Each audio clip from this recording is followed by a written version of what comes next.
भक्तजनों, माताओं, बहनों, सादर जय श्री कृष्ण। हमारे YouTube चैनल में आप सभी का बहुत बहुत स्वागत है। मैं हूं आपके साथ आचार्य धर्मेंद्र शास्त्री। आज हम आपको पापांकुशा एकादशी की दिव्य और ज्ञानमयी कथा सुनाने जा रहे हैं और इस कथा को अंत तक जरूर सुनिएगा तथा अधिक से अधिक लोगों को शेयर भी करिएगा।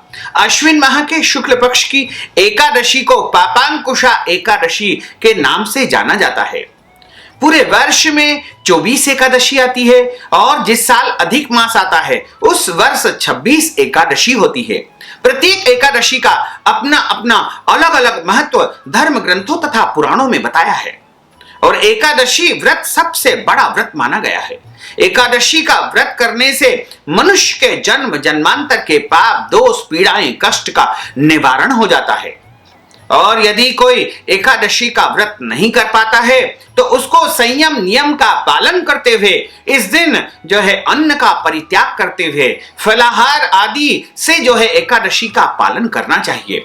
जैसे गर्भवती माताएं या रोगी व्यक्ति या बालक या फिर अन्य कोई भी शारीरिक रूप से जो ग्रसित है, कष्टमयी है, उनको भी इस दिन अन्न का परित्याग करके फलाहार आदि के माध्यम से एकादशी व्रत का पालन करना चाहिए। पापांकुशा एकादशी जो कि आश्विन माह के शुक्ल पक्ष की एकादशी को कहा जाता है। इस बार पापांकुशा एकादशी 27 अक्टूबर 2020 मंगलवार को है।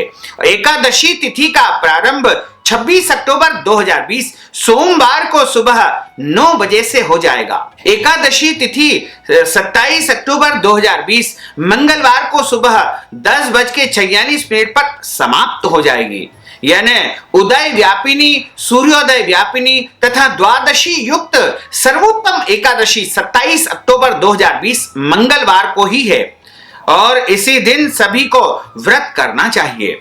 एकादशी का व्रत सबसे बड़ा व्रत माना गया है। पापांकुशा एकादशी का व्रत करने से जन्म जन्मांतर के पाप, दोष नष्ट हो जाते हैं। जो मनुष्य पापांकुशा एकादशी का व्रत करता है उसके पिता पक्ष की 10 पीढ़ी का उद्धार हो जाता है, माता पक्ष की 10 पीढ़ी का उद्धार हो जाता है तथा पत्नी पक्ष की 10 पीढ़ी का उद्धार हो जाता है एवं मित्र पक्ष की भी 10 पीढ़ियों का उद्धार हो जाता है।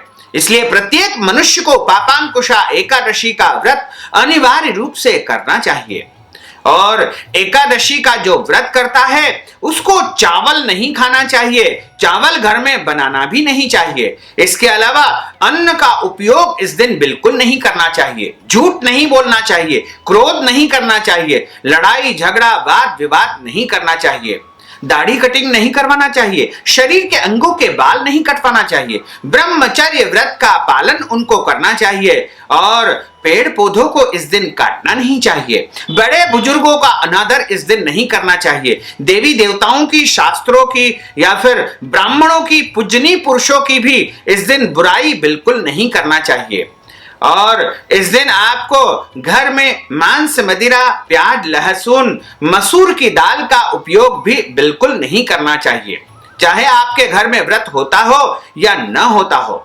इसलिए आप एकादशी का संपूर्ण पुण्य फल प्राप्त करना चाहते हैं तो सबसे पहले प्रातः कालीन वेला में आपको हाथ में जल लेकर के 3 बार विष्णु विष्णु का उच्चारण करते हुए और संकल्प धारण करना चाहिए। संकल्प में आपको पैसा, सुपारी और पीला पुष्प, तुलसी पत्र रख करके संकल्प धारण करना होगा।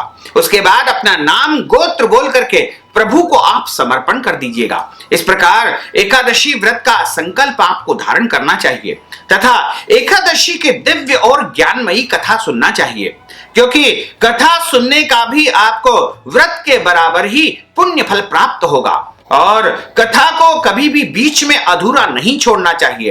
अंत तक आपको कथा को सुनना चाहिए और कथा सुनने के बाद में अपनी श्रद्धा के अनुसार, अपनी हैसियत के अनुसार, अपनी भक्ति के अनुसार ब्राह्मण को या कथा सुनाने वाले विद्वान पुरुष को दान दक्षिणा स्वरूप धन राशि भी प्रदान करना चाहिए। एकादशी जो व्रत होता है उसका पारणा अगले दिन करना चाहिए।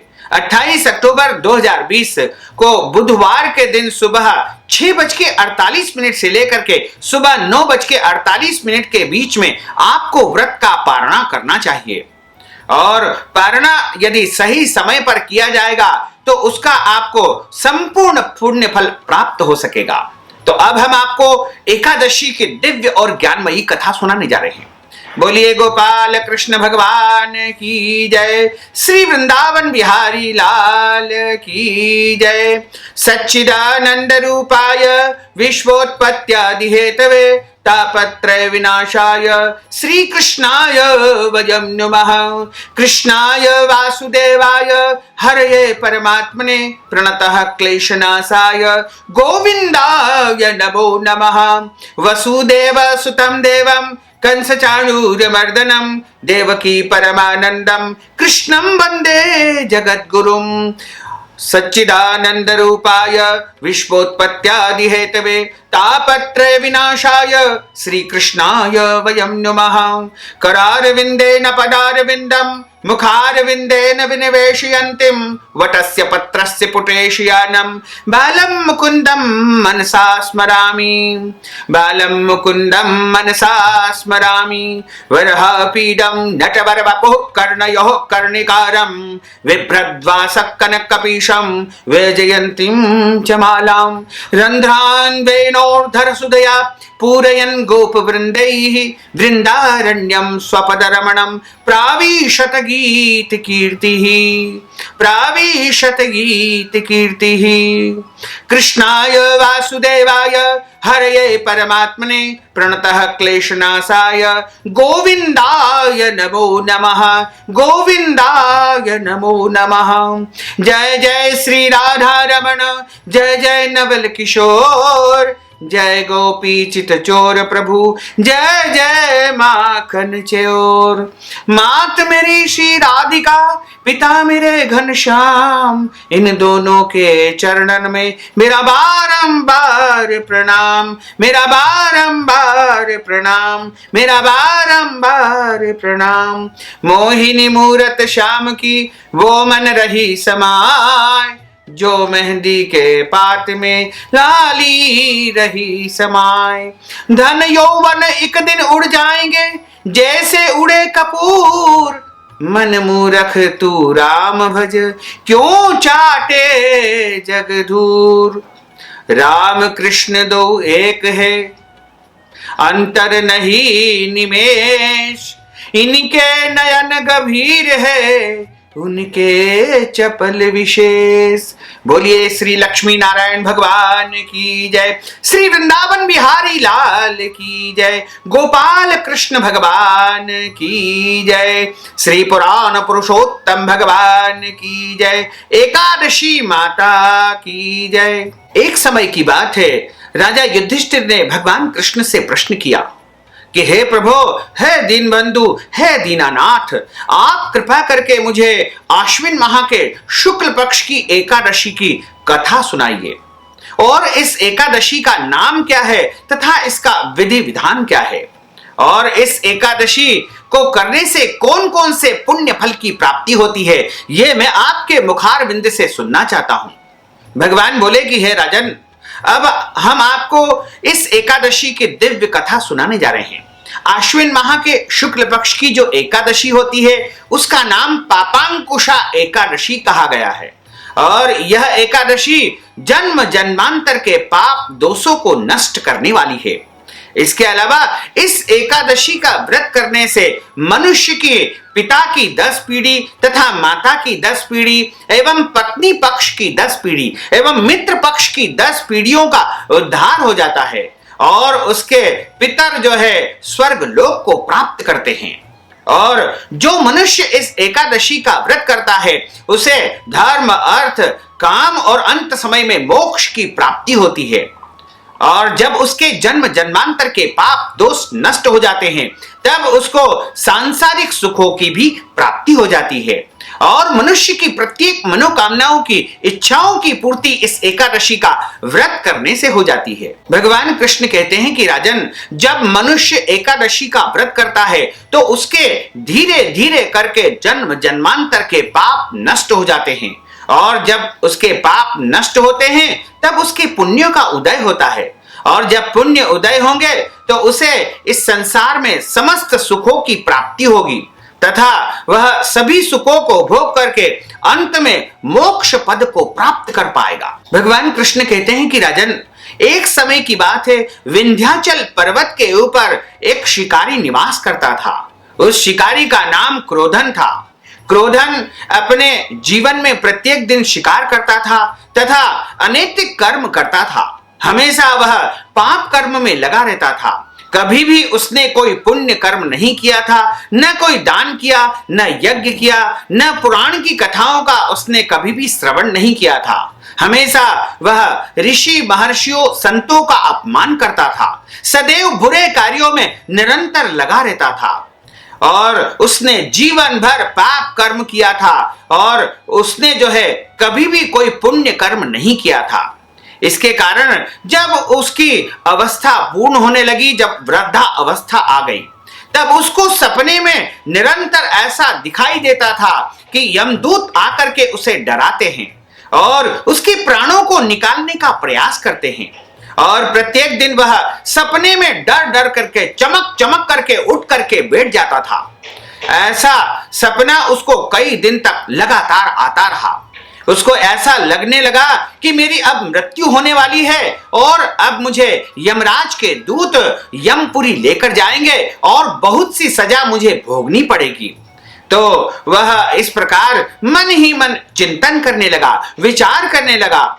चूंकि उसकी मृत्यु का समय लगभग निकट आ चुका था, तब वह चिंता करते करते इधर उधर घूमने लगा कि कोई तो उपाय होगा जो मेरे जीवन में मैंने पाप कर्म किए हैं, बुरे कर्म किए हैं, उनको मैं समाप्त कर सकूं। इस प्रकार वह घूमता घूमता अंगिरा ऋषि के आश्रम पर पहुंच जाता है। वन में अंगिरा ऋषि का आश्रम है। वहां जाकर के अंगिरा ऋषि के चरणों में अपना मस्तक रख करके प्रणाम करता है और उनके सामने रोने लगता है कि हे ऋषिवर, आप मुझे आशीर्वाद दीजिए, क्योंकि मैंने अपने जीवन में कभी भी कोई पुण्य कर्म नहीं किया है। न मैंने कभी दान किया है, न मैंने कभी कोई व्रत किया है। कोई भी पूजन अर्चन यज्ञ हवन इत्यादि कोई भी श्रेष्ठ कर्म नहीं किया है। मैंने जीवन भर प्राणियों का शिकार किया है तथा लूटपाट करके मैंने धन का अर्जन किया है और हमेशा मैंने बुरे कर्म ही किए हैं। मैंने अपने जीवन में कभी भी कोई श्रेष्ठ या पुण्य कर्म नहीं किया है। और मैं अभी कुछ दिनों से देख रहा हूं कि मेरे सपने में यमराज के दूत आते हैं और मुझे डराते हैं तथा मुझे ऐसे लगता है कि मेरे प्राण निकाल करके ले जा रहे हैं और यमपुरी में ले जा करके मुझे बहुत सी सजा देते हैं। ऐसा सपना देख करके रोजाना मैं डरने लगता हूं, चमकने लगता हूं। तो हे ऋषिवर, मेरे पापों के प्रायश्चित्त करने का कोई उपाय यदि आपके पास है तो आप निश्चित बताइए, क्योंकि आप दिव्य ज्ञानी हैं, आप ऋषि हैं, आप महर्षि हैं, आप तत्वज्ञानी हैं। आप प्रत्येक समस्या का समाधान करने में समर्थवान है। तो हे ऋषिवर, बस आपसे मैं केवल एक ही अपेक्षा लेकर के आपके पास में आया हूं कि मेरे जितने भी पाप है, दोष है, वो सब कैसे समाप्त हो जाए। ऐसा कोई व्रत या विधि विधान या पुण्य कर्म मुझे बताइए कि जिससे मेरे जीवन के समस्त पापों का शमन हो जाए। तब अंगिरा ऋषि बोले कि हे शिकारी, तुमने बहुत अच्छा प्रश्न किया है, क्योंकि तुमने जीवन भर पाप ही पाप किया है। मैं देख पा रहा हूं कि तुम्हारे भाग्य में कोई भी पुण्य कर्म नहीं है। तुमने जीवन में केवल पापों का ही संचय किया है, इसलिए तुमको इन पापों की सजा भोगनी ही पड़ेगी, क्योंकि बिना भोगे पापों का कभी भी क्षय नहीं होता है। इसलिए हे क्रोधन, तुम यमपुरी जाओगे और तुम्हें भयंकर सजा वहां पर यमराज के दूतों के द्वारा प्राप्त होगी। इसलिए तुमको तो अपने पापों को भोगना ही पड़ेगा। तब वह ऋषि के सामने रोने लगा, जोर जोर से रुदन करने लगा। तब ऋषि को दया आ गई और ऋषि ने उसकी तरफ देखा। तब वह क्रोधन बोलता है कि महाराज, आप तो सर्वज्ञ है, कृपा करके मेरे पापों के प्रायश्चित्त करने का कोई उपाय यदि आपके पास उपलब्ध हो तो आप जरूर बताइए। और मैं जानता हूं, मुझे विश्वास है कि आप जैसे तेजस्वी ऋषि के पास में पापों के प्रायश्चित्त करने का कोई तो उपाय होगा। यदि आप मेरे पापों का प्रायश्चित्त करने का कोई भी उपाय नहीं बताएंगे तो आज यहीं पर अपने सर पटक पटक करके आपके चरणों में ही अपने प्राणों का त्याग कर दूंगा। तब अंगिरा ऋषि को दया आ गई और दया करके उन्होंने जो है सुंदर उपदेश क्रोधन नाम के शिकारी को दिया। उससे कहा कि क्रोधन, मेरी बात को ध्यान पूर्वक सुनो। आश्विन माह के शुक्ल पक्ष की एकादशी का नाम पापांकुशा एकादशी है और पापांकुशा एकादशी का जो मनुष्य व्रत करता है, श्रद्धा से पालन करता है, उसके जन्म जन्मांतर के समस्त पाप नष्ट हो जाते हैं और उसके ही नहीं, उसके पिता पक्ष की 10 पीढ़ी के भी पाप नष्ट हो जाते हैं तथा उसके माता पक्ष की भी 10 पीढ़ी के पाप नष्ट हो जाते हैं एवं उसकी पत्नी पक्ष के भी 10 पीढ़ी के पाप नष्ट हो जाते हैं और यदि स्त्री है तो उसके पति पक्ष की 10 पीढ़ी के पाप नष्ट हो जाते हैं तथा उसके मित्र की भी 10 पीढ़ी के पाप नष्ट हो जाते हैं। तो इस प्रकार यदि तुम पापांकुशा एकादशी का व्रत करोगे तो निश्चित तौर से तुम्हें जो है उत्तम पुण्य फल की प्राप्ति होगी और तुम्हारे सारे पापों का प्रायश्चित्त हो जाएगा। तब क्रोधन ने पूछा कि महाराज, आप कृपा करके मुझे यह बताइए, क्योंकि मैंने आज तक कोई भी व्रत नहीं किया है, इसलिए आपके मुखारविंद से मैं पापांकुशा एकादशी के व्रत के बारे में संपूर्ण वृत्तांत जानना चाहता हूं। अंगिरा ऋषि कहने लगे कि हे क्रोधन, ध्यान पूर्वक सुनो। यदि तुम एकादशी का व्रत करना चाहते हो तो तुमको सबसे पहले दशमी तिथि के दिन एक समय भोजन करना चाहिए और उस भोजन में तुमको लहसुन, प्याज, मांस, मदिरा तथा चावल का त्याग करते हुए शुद्ध और सात्विक भोजन करना होगा। और एकादशी और दशमी तिथि की मध्य रात्रि के बीच में भी तुमको ब्रह्मचर्य व्रत का पालन करना चाहिए और एकादशी के दिन प्रातः काल जल्दी उठ करके नित्य कर्म से निवृत्त होने के बाद में भगवान का पूजन अर्चन करने के बाद आपको पूरे दिन व्रत करना चाहिए। व्रत के रूप में आप निर्जला व्रत कर सकते हो, यानी बिना पानी पिए भी तुम एकादशी का व्रत कर सकते हो। तुम चाहो तो फलाहार करके भी व्रत कर सकते हो और इसमें सर्वोत्तम फलाहार जो रहेगा वो होगा दूध या दूध से बनी मिठाई और फल। इसके अलावा अन्य वस्तुएं भी फल संबंधी या फलाहार संबंधी होती है, लेकिन सर्वोत्तम फलाहार यही बताया गया है। इसलिए तुम एकादशी का व्रत पूरी नियम से करो तथा एकादशी के दिन झूठ नहीं बोलना है, क्रोध नहीं करना है, किसी भी प्राणी की हिंसा नहीं करनी है तथा एकादशी के दिन शरीर के अंग के कोई भी बाल तुमको नहीं कटवाना है और इस दिन जो है तुमको पेड़ पौधों को नहीं काटना है और कोई भी अनैतिक या बुरा कर्म तुमको बिल्कुल नहीं करना चाहिए और इस दिन प्रभु का स्मरण करना है तथा पद्मनाभ भगवान का पूजन अर्चन इस दिन किया जाता है।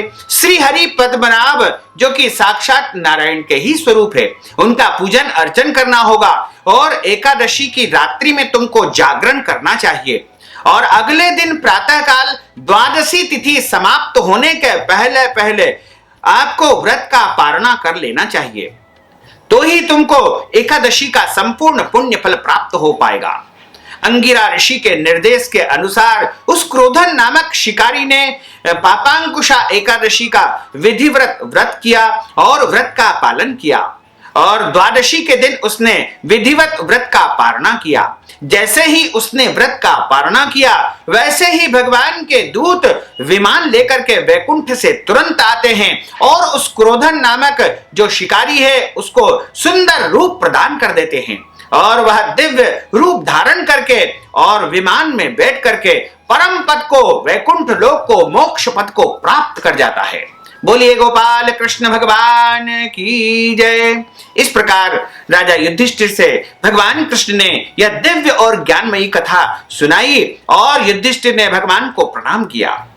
बोलिए गोपाल कृष्ण भगवान की जय। एकादशी माता की जय। लक्ष्मी नारायण भगवान की जय। अच्युतम केशवम राम नारायणम कृष्ण दामोदरम वासुदेवम हरे श्रीधरम माधवम गोपिका वल्लभम श्री जानकी नायकम श्री रामचंद्रम भजे जानकी मनोहरम सर्वलोक नायकम श्री शंकरादि सेवितम पुण्य नाम कीर्तनम श्री राम राम राम राम राम नाम मुक्तिदायकम रामकृष्ण वासुदेव भक्ति मुक्तिदायकम रामकृष्ण वासुदेव भक्ति मुक्तिदायकम रामकृष्ण वासुदेव भक्ति मुक्तिदायकम रामकृष्ण वासुदेव भक्ति मुक्तिदायकम रामकृष्ण वासुदेव भक्ति मुक्तिदायकम रामकृष्ण वासुदेव भक्ति मुक्तिदायकम। भक्तजनों, माताओं, बहनों, बोलिए गोपाल कृष्ण भगवान की जय, श्री वृंदावन बिहारी लाल की जय, लक्ष्मी नारायण भगवान की जय, श्री गिरिराज धरण की जय, श्री यमुने महारानी की जय, श्री वल्लभाधीश की जय। धर्म की जय हो, अधर्म का नाश हो, प्राणियों में सद्भावना हो, विश्व का कल्याण हो, सनातन धर्म की जय हो, गौ माता की जय हो, नगर बस्ती की जय हो, आज के आनंद की जय हो, कल के आनंद की जय हो, परसों के आनंद की जय हो, बरसों बरसों के आनंद की जय हो। ओम नमः पार्वती पते, हर हर महादेव हर। भक्तजनों, माताओं, बहनों, आपने एकादशी की दिव्य कथा का श्रवण किया है। कथा सुनने के बाद यदि आप कथा का संपूर्ण पुण्य फल प्राप्त करना चाहते हैं तो आप नगद राशि दक्षिणा राशि के रूप में वस्त्र दान के निमित्त, गौ दान के निमित्त या फिर फलाहार दान के निमित्त या अन्य वस्तु दान के निमित्त यदि धन राशि आप हमें प्रदान करना चाहते हैं तो हमारे पेटीएम के माध्यम से, गूगल पे के माध्यम से, फोन पे के माध्यम से या अकाउंट नंबर के माध्यम से सीधे सीधे धन राशि आप हमें पहुंचा करके एकादशी का संपूर्ण पुण्य फल प्राप्त कर सकते हैं। साथ ही आपसे अनुरोध है कि इस ज्ञानवर्धक वीडियो को अधिक से अधिक लोगों को शेयर करिएगा, लाइक करिएगा, कमेंट करिएगा और यदि अभी तक आपने सब्सक्राइब नहीं किया तो अभी और इसी समय सब्सक्राइब अवश्य कर लीजिए। आपको और आपके पूरे परिवार को सादर जय श्री कृष्ण, सादर धन्यवाद।